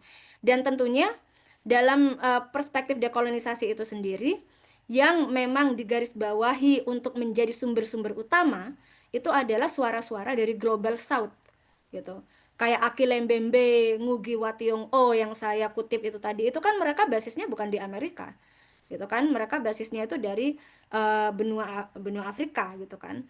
Jadi suara-suara seperti itu juga merupakan hal yang penting di situ gitu. Terima kasih. Baik, terima kasih. Ini pertanyaan semakin lama semakin banyak dan semakin ini luar biasa, luar biasa sekali. Saya juga sampai wah, ini dari Wahyudi dari PCINU Pakistan, 2 pertanyaan. Bagaimana proses dekolonisasi ilmu pengetahuan dapat membuka ruang bagi pembacaan ulang terhadap warisan keilmuan Islam yang telah dibingkai oleh perspektif para orientalis Barat? Dan dalam konteks feminisme Islam, bagaimana dekolonisasi ilmu pengetahuan dapat membantu membongkar narasi-narasi patriarkal yang didukung oleh tafsir-tafsir keislaman yang terpengaruh oleh kolonialisme. Menarik ini. Silahkan Bu Laili. Ya, terima kasih. Ini 2 pertanyaan ini bisa jadi satu kelas sendiri. Oke, jadi soal konsep keilmuan klasik Islam ya. Kalau kita lihat misalnya definisi ilmu itu apa dalam Islam gitu kan. Definisi ilmu itu dalam Islam sepanjang sepengetahuan saya gitu ya, itu tidak bisa dilepaskan dari keilahian, ya kan? Semua ilmu itu dari Allah, gitu kan? Dan bagaimana cara kita untuk memperoleh ilmu itu? Caranya bukan hanya dengan belajar secara mekanis seperti itu, tapi dengan mempraktekkan embodiment gitu ya kalau bahasa Inggrisnya, menubuhkan keilmuan keilahian itu, gitu kan. Dan itu merupakan konsep keilmuan yang sangat-sangat kuat, gitu. Dan itu bisa menjadi kritik yang kuat bagi konsep keilmuan Barat. Karena kalau dari Barat, ilmu itu apa sih? Ilmu itu yang bisa dijangkau oleh rasio, tentunya. Karena seorang individu itu cukup dengan dirinya sendiri, ya kan? Cogito ergo sum itu, logika Descartes, gitu kan. Jadi apapun yang dipikirkan oleh orang itu dalam benak itu, itulah ilmu. Tidak ada apa namanya dimensi keilahian, tidak ada dimensi etika, moral dan sebagainya, itu tidak ada gitu loh. Ilmu itu ya rasio mekanis yang dipikirkan gitu kan. Sementara dari Islam, dari perspektif Islam, ilmu itu adalah sinar keilahian yang harus ditubuhkan, harus dipraktekkan dengan torikot sendiri gitu ya, dengan jalan sendiri dan sebagainya. Itu merupakan kritik yang sangat kuat. Tapi kemudian ada implikasi politis yang sudah kita lihat dari masa sejarah Islam gitu ya, yang lahir dari konsepsi ilmu ini gitu loh. Karena kenyataannya adalah memang pada awal-awal masa Islam gitu kan masih banyak sekali perempuan-perempuan yang bisa menjadi perawi hadis misalnya, terutama dari warisan dari Aisyah radhiyallahu an dan sebagainya gitu ya, istri-istri Nabi yang menjadi perawi hadis, dan kemudian banyak sekali perempuan-perempuan Islam di masa awal yang menjadi perawi hadis. Tapi kemudian itu kan hilang, ya kan, setelah abad ke-11 sampai akhir itu kan hilang gitu, suara perempuan itu semakin menghilang. Kenapa? Karena pada waktu itu struktur keilmuan Islam itu sangat bergantung pada struktur training, pada struktur pelatihan gitu kan. Jadi seseorang yang mau menjadi alim, seseorang yang mau menjadi ulama itu harus berziarah misalnya ke Mekah atau ke Baghdad, ke tempat-tempat di mana ada ulama yang mengajar, kemudian mereka meminta diajari dan mereka menerima ijazah gitu kan. Nah, perempuan pada waktu itu yang sudah terperangkap dalam konteks patriarki tidak bisa lagi jalan ke sana kemari, ya kan? Apalagi kalau gurunya laki-laki, ya kan? Kemudian ada gender segregation dan sebagainya. Akhirnya suara perempuan hilang dari struktur keilmuan Islam, gitu loh. Nah, ini yang saya yang saya highlight ya, yang saya garis bawahi, bahwa kalau kita memang benar-benar serius mau kembali ke struktur keilmuan klasik Islam, oke-oke saja. Definisi keilmuan Islam, oke-oke saja. Tapi kemudian kita harus melihat lagi, perempuan itu di mana di situ? Kawan-kawan yang queer itu di mana di situ? Masyarakat miskin kota itu di mana di situ? Orang-orang yang tidak bisa mengikuti pelatihan elit untuk menjadi ulama, itu mereka gimana? Apa mereka nggak punya legitimasi untuk memproduksi ilmu pengetahuan? Apa mereka nggak punya kewenangan kemudian untuk memproduksi ilmu pengetahuan? Itu yang menjadi PR kita kemudian gitu loh. Kalau kita mau kembali ke konsep itu, gitu. Kemudian poin keduanya apa Zulia tadi? Dalam konteks feminisme Islam, bagaimana Oh dekolonisasi ilmu? ya, nah disinilah saya pikir ya, kalau kita memang mau kembali pada konteks keilmuan Islam gitu ya, kita harus mengintegrasikan paradigma feminisme. Karena paradigma feminisme inilah yang sampai saat ini masih menjadi suara terbesar untuk menginklusikan kawan-kawan marginal dalam konteks keilmuan Islam. Ketika saya menulis disertasi saya yang soal konstruksi teologi feminis dari kawan-kawan pekerja migran itu, salah satu pertanyaan yang saya dapat dari Dewan Penguji adalah bagaimana kawan-kawan pekerja migran itu membentuk struktur legitimasi pengetahuan gitu kan. Bagaimana mereka bisa berwenang gitu kan. Karena salah satu finding saya, salah satu temuan dari riset saya adalah kawan-kawan pekerja migran itu mereka tidak terlalu bergantung pada struktur otoritas tradisional Islam di Indonesia. Ketika saya tanya, apakah mengikuti fatwa MUI yang terbaru soal ini, mereka orang mbak gaya apa gitu ya. Ya karena memang tidak menyentuh konteks kehidupan mereka. Ketika saya tanya, oh kemarin itu PBNU ngomong gini loh, menurut Mbak gimana? Mereka yang, orang gak ngerti aku. Wes wes salah. Di sini pengajian ya pengajian. Gak usah NU gitu. Nah, itu kan menarik gitu kan. Nah, saya menjawab pertanyaan dari Dewan Penguji saya itu dengan bilang mereka mengkonstruksi struktur legitimasi dan kewenangan mereka sendiri. Siapa yang terpenting bagi mereka dalam kehidupan mereka? Kawan mereka yang mengajari baca Al-Quran di masjid setiap minggu. Itu yang terpenting bagi mbak-mbak pekerja migran. Dan yang mengajari ini juga pekerja migran, bukan ustadz, gitu loh.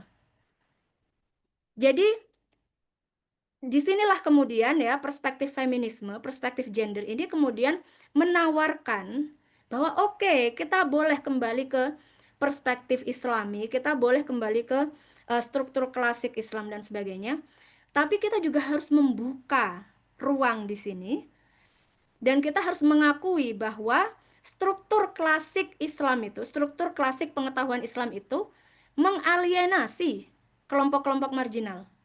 Itu harus diakui dulu. Hanya orang-orang elit yang bisa menjadi ulama. Orang-orang yang bisa ke madrasah, orang-orang yang punya duit, orang-orang yang bisa pergi ke UIN, ya kan? Nah, kemudian mau kita apakan konteks-konteks keberagamaan yang tidak berasal dari situ? Itu yang harus kita jawab. Dan saya pikir sampai sekarang saya berpikir bahwa feminisme menawarkan perspektif untuk menginklusikan itu, bahwa kewenangan dan otoritas keilmuan Islam itu tidak bisa lagi hanya berdasarkan asumsi tradisional bahwa seseorang hanya boleh menjadi orang yang berwenang dalam Islam kalau dia sudah menjadi ustadz atau sudah pergi ke Tunisia, Yaman atau sebagainya. Mbak-mbak PMI itu pekerja migran itu mereka juga adalah seorang teolog. Mereka juga adalah seseorang yang mempunyai wewenang untuk mendefinisikan Islam. Gitu. Terima kasih Bu Laili, luar biasa. Wah, teman-teman, ini 28 menit lagi. Saya kasih satu lagi kesempatan buat penanya. Dari tadi masih setia dia ini apa raise hand. Dari Mas Irham atau Pak Irham, silahkan. Ya, silakan. Terima kasih Bu Fajri dan Bu Dr. Laili, Bu Dr. Lailatul Fitriah. Kenalkan, saya Irham. Saya belum menekuni konsep dekolonisasi ilmu. Tapi kebetulan saat ini yang saya tekuni tentang perkembangan kajian Islam. Waktu disertasi saya menulis perbandingan studi Islam di Barat, kasusnya di McGill, dan di Timur Tengah, kasusnya di Al-Azhar, serta di Indonesia, kasusnya di UIN Jakarta. Saya melihat, saya ingin nanti mengaitkan dengan studi Islam dalam konteks dekolonisasi. Saya melihat ada perkembangan yang menarik studi Islam di Barat. Yang saya temukan setidaknya itu ada 4 dari awal perkembangannya di Barat. Yang pertama itu orientasinya adalah misionaris untuk mengembangkan, menyebarkan atau mendakwahkan agama mereka. Yang kedua kolonialisme, dan yang ketiga itu dialog antar agama, dan yang keempat studi Islam yang orientasinya adalah integrasi dengan ilmu sosial dan humaniora. Nah, saya ingin tanya ini, saya ingin sedikit mulai mempelajari, terus mulai baca tentang masuk mengikuti malam ini. Dekolonisasi ilmu apakah orientasinya ke tadi yang ketiga, menolak orientasi kolonialisme, seperti halnya dalam buku Edward Said ya, orientalisme itu. Padahal dalam perkembangan sekarang kan tadi itu sudah lewat. Perkembangan di Barat kan yang saya baca itu, yang saya temukan kan integrasi kajian Islam dengan ilmu sosial dan hukum. Itu yang pertama. Yang kedua, saya ada kesan, entah ini benar entah enggak, mohon dikoreksi. Dekolonisasi ini semacam berangkatnya kan dari politik kolonial tadi ya, menolak. Jadi ada kekecewaan antara yang mayoritas dan minoritas, yang marginal dan yang superior dan seterusnya itu, terus menolak begitu kan. Jadi semacam face to face gitu, berhadap-hadapan. Jadi kita seakan-akan tidak menerima perkembangan metodologi keilmuan atau hasil dan seterusnya yang dari barat, atau yang dari barat seakan-akan begitu, atau yang dari kolonial. Apakah itu benar atau tidak? Kalau memang asumsi kesan saya itu benar, berarti kan nanti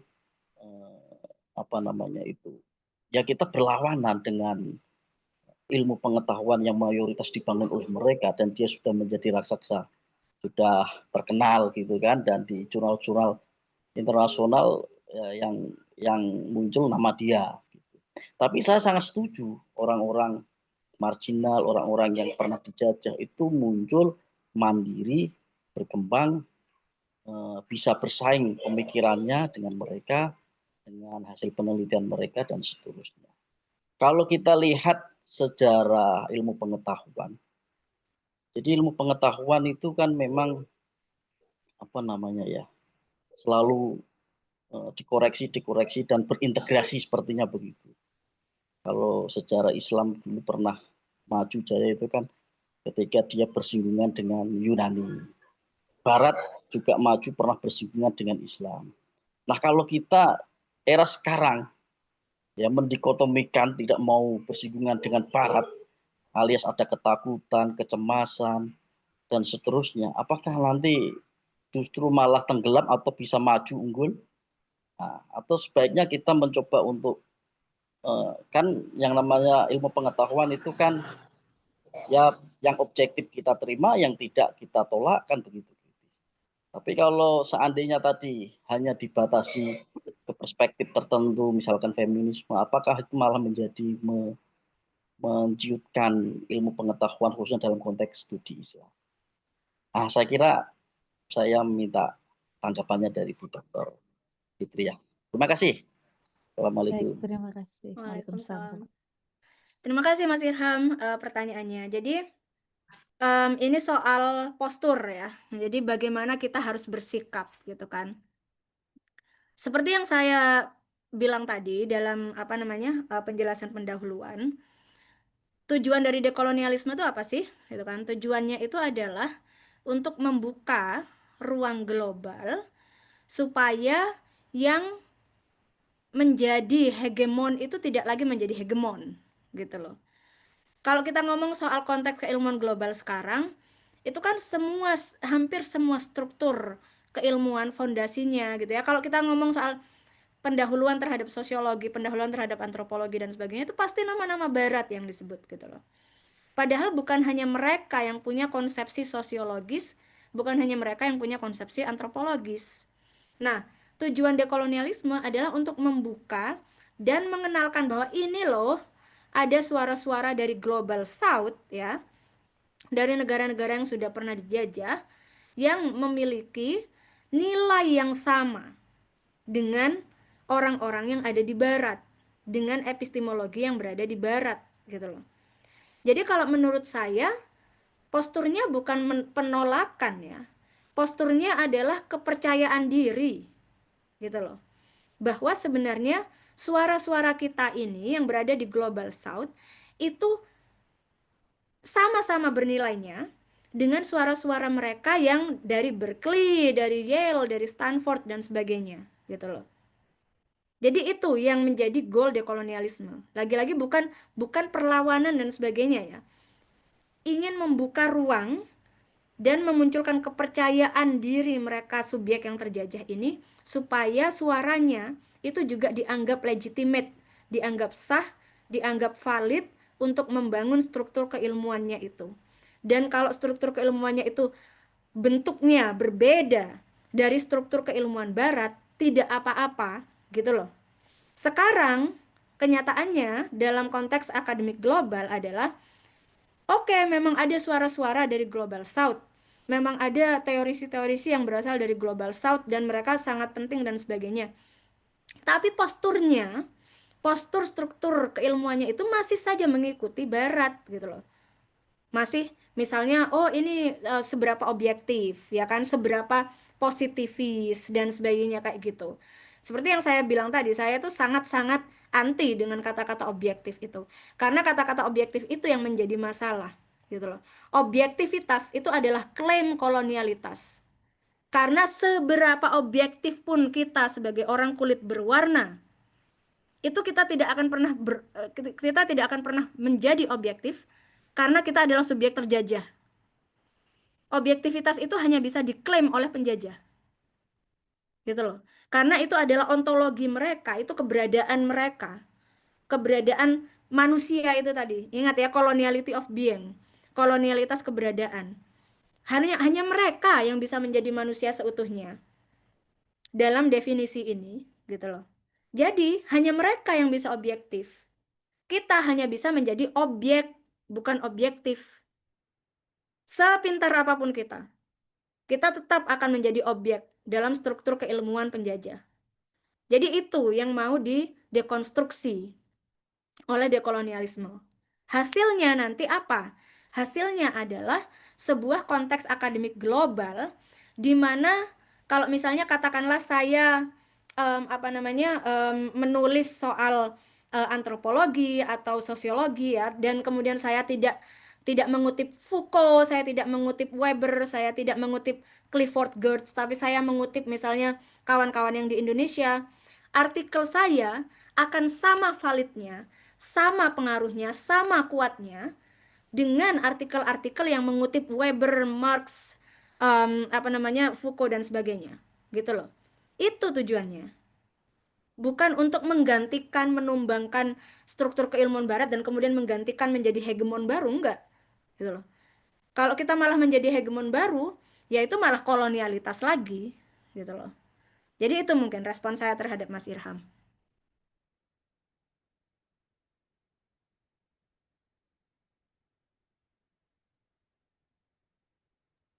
Wah, masih mute saya. Terima kasih Bu Laili. Jadi Ya, dekolonisasi itu bukan menafikan Barat, tapi ya, melegitimasi suara-suara pengetahuan yang lahir bukan dari struktur elit Barat. betul. Oke, luar biasa. Ini saya rasa saya sudah kenyang ya Bu ya, karena luar biasa ini daging semua.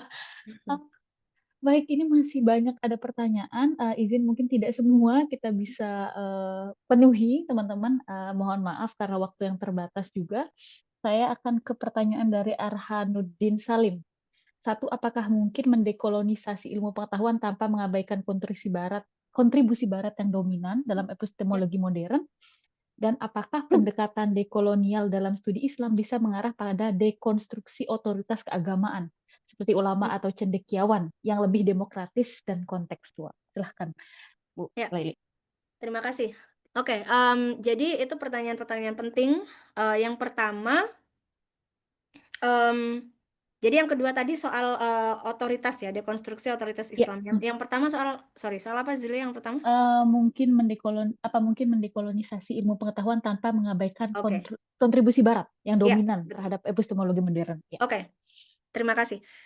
Salah satu praktek yang saya ajarkan pada mahasiswa-mahasiswa saya untuk menulis makalah adalah bahwa kita tidak bisa memisahkan antara orang dan yang ditulisnya, produk yang ditulisnya. Jadi, produk yang ditulis itu tidak bisa dipisahkan dari orangnya.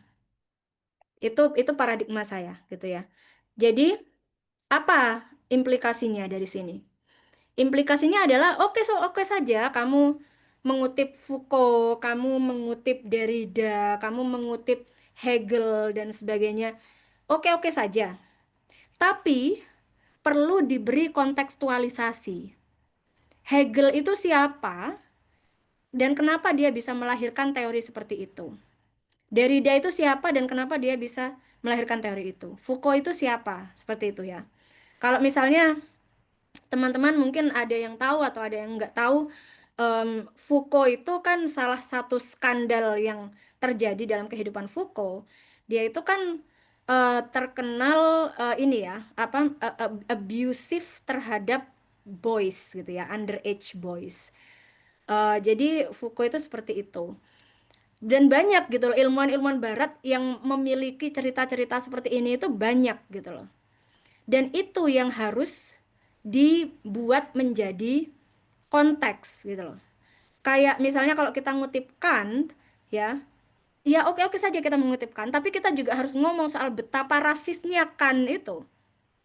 Kant itu kan perspektif dia secara pribadi, dia itu mengklasifikasikan bangsa-bangsa di dunia itu sesuai dengan warna kulit kan. Dia itu rasis gitu loh. Nah, jadi kalau kita mau mengutip pemikiran-pemikiran Barat, kita bisa mengapresiasi pemikiran mereka. Oke, kita memang kalau misalnya seperti saya ya, kajian gender dan feminisme nggak bisa kalau nggak ngomong soal Foucault gitu kan ya. Soalnya ya dia memang salah satu teorisi pokoknya. Tapi kemudian kita juga harus bisa bercerita tentang bagaimana dalam kehidupan pribadinya Foucault itu, dalam locus of enunciation, ya kan? Dalam situs berpikirnya Foucault itu juga dia masih melakukan logika kolonial gitu loh. Karena anak-anak kecil yang di-abuse oleh Foucault itu kan anak-anak yang berada di wilayah jajahan Prancis. Nah, di situ relasi kolonialnya. Foucault teori-teorinya kritis, teori-teorinya sangat mendekonstruksi kekuasaan. Tapi dalam kehidupan sehari-harinya dia masih kolonialis gitu loh. Dan itu yang harus diceritakan. Locus of enunciation itu tadi. Jadi bukan berarti tidak engage ya, bukan berarti tidak berhubungan sama sekali dengan pemikiran barat, tapi kita harus mendemistifikasi posisi akademisi-akademisi barat. Mereka itu bukan manusia sempurna yang lahir dengan pemikiran yang begitu mulia gitu loh. Mereka itu juga ada dalam konteks kolonial. Dan banyak dari mereka yang menjadi bagian dari struktur kolonial itu. Ada misalnya pemikir-pemikir Jerman yang dulu aktif di Nazi, ya kan, di gerakan Nazi. Itu yang harus di-highlight, gitu loh. Jadi misalnya menulis walaupun teori ini sangat berguna untuk menjelaskan fenomena ini, tapi kita harus mengingat bahwa si A ini, walaupun dia ngomong soal struktur kekuasaan, dia juga telah terbukti aktif dalam Nazi, misalnya kayak gitu. Nah, jadi kemudian kalau kita menulis dengan gaya seperti itu, locus of enunciation-nya si pemikir ini jelas, gitu loh. Dia berpikir dari mana, dalam konteks apa, itu jelas, gitu loh. Jadi itu salah satu tips juga ya, bagaimana cara engage tapi juga kritis gitu kan. Yang kedua, soal dekonstruksi otoritas tradisional Islam. Saya pikir secara pribadi, memang otoritas tradisional Islam harus didekonstruksi. Kalau kita mau serius mendekolonisasi, otoritas tradisional Islam harus didekonstruksi gitu. Karena tanpa menjawab pertanyaan itu gitu ya, tanpa menjawab pertanyaan di mana kelompok-kelompok marginal itu akan kita tempatkan, kita masih mendehumanisasi orang lain gitu loh. Saya pernah bertemu seorang pemimpin pondok pesantren gitu ya, yang pondok pesantren yang sangat besar, sangat berpengaruh, dan beliau memiliki pandangan bahwa misalnya ada sesuatu yang disebut sebagai Muslim liberal yang akan mengkroposi Islam dari dalam gitu kan. Kemudian beliau dengan seenaknya mengkafir-kafirkan orang, beliau dengan santainya memiliki pendapat yang sangat transfobia, sangat memarginalkan kawan-kawan trans, memarginalkan kawan-kawan queer. Itu PR kita sebagai masyarakat muslim gitu loh. Oke, kita mau melawan barat, kita mau berkompetisi dengan barat dan sebagainya. Tapi kalau misalnya nanti kita misalnya sudah berkompetisi itu, apakah kemudian orang-orang marginal yang ada dalam konteks kita ini, mereka akan mendapatkan suaranya atau malah diopresi dengan sistem yang berbeda? Itu pertanyaannya. Karena kalau cuman seperti itu, ya sama kolonialitasnya masih ada di situ. Siapa sih yang membedakan yang datang dengan sistem segregasi gender itu siapa? Itu kan mentalitas Victorian Inggris, ya kan? Sebelum adanya penjajahan di Indonesia misalnya, di beberapa daerah di Indonesia kita punya gender ketiga, kita punya gender keempat, ya kan? Kita punya budaya-budaya di mana perempuan identitas perempuan dan laki-laki itu menjadi blur, menjadi queer gitu.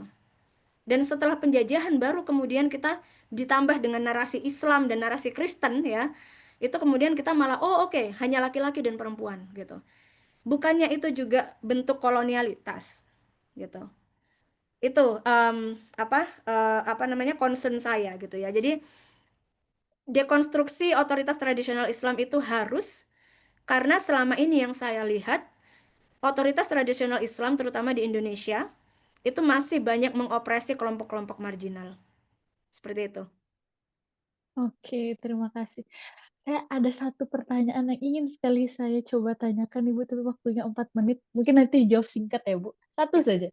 Dekonstruksi sistem pendidikan di Indonesia, karena ini menarik. Apa standar untuk kita pegang dalam proses dekonstruksi ini? Apakah melihat kemajuan sistem pendidikan di negara barat, atau mengolaborasi dengan kekhasan lokal, dengan kemajuan luar, atau menunggu hingga ada waktu yang tepat? Silahkan Bu Leli, singkat saja. Ya. Jadi kalau menurut saya kita harus lebih banyak meng-highlight kebijaksanaan lokal. Saya banyak sekali menemui kawan-kawan yang tidak mendapatkan akses pendidikan, tapi mereka sangat waskita ya, sangat-sangat bijaksana dalam melihat nilai-nilai kehidupan. Mereka juga sangat menghargai keberagaman. Mereka juga sangat memiliki gaya hidup yang sangat berkesinambungan dengan alam, dan mereka tidak sekolah sama sekali gitu. Jadi menurut saya kita harus lebih rely on kebijaksanaan lokal daripada untuk mengejar nilai-nilai internasional yang kemudian diterjemahkan menjadi asas kapitalis seperti Scopus dan yang lainnya itu. Itu jawaban saya. Terima kasih banyak Bu Laili. Boleh tepuk Sama-sama. tangan online teman-teman, luar biasa. 2 jam yang sangat penuh, Bu Laili. Terima kasih banyak atas berbagai macam. Kita tidak hanya belajar sesuatu yang mungkin barangkali ada yang baru pertama kali mendengarkan istilah ini, tapi juga kemudian mengkontekstualisasi dengan kondisi kita, baik dalam kajian keislaman maupun kajian dan posisi kita, baik sebagai akademisi maupun orang Indonesia. Mungkin konklusi terakhir Bu Laili, dan juga mungkin pesan buat teman-teman terkait yang berkaitan dengan dekolonisasi. Silahkan. Ya, terima kasih Zulia atas moderasinya juga sangat efektif dan aktif. Oke, jadi untuk concluding statement, dekolonisasi itu bukanlah metafor. Dekolonisasi harus dipikirkan, dibicarakan, didiskusikan, dan dilakukan. Gitu. Luar biasa. Terima kasih banyak Bu Laili atas semuanya. Terima kasih. Saya nggak berhenti nih bilang makasih karena memang luar biasa sekali. Juga kepada teman-teman dari PCINU Amerika Serikat dan Kanada sudah menyelenggarakan kegiatan luar biasa, sudah 4 kali, dan teman-teman saya yakin sudah kenyang banyak hal terkait dengan Islam dari berbagai perspektif, salah satunya dari dekolonisasi pengetahuan. Baik, kalau begitu mari kita akhiri dengan bacaan hamdalah. Alhamdulillahirabbil alamin. Semoga ilmu yang Bu Laili sampaikan dapat bermanfaat bagi kita semua. Saya akhiri teman-teman diskusi kita pada malam hari ini. Wassalamualaikum warahmatullahi wabarakatuh. Waalaikumsalam warahmatullahi wabarakatuh.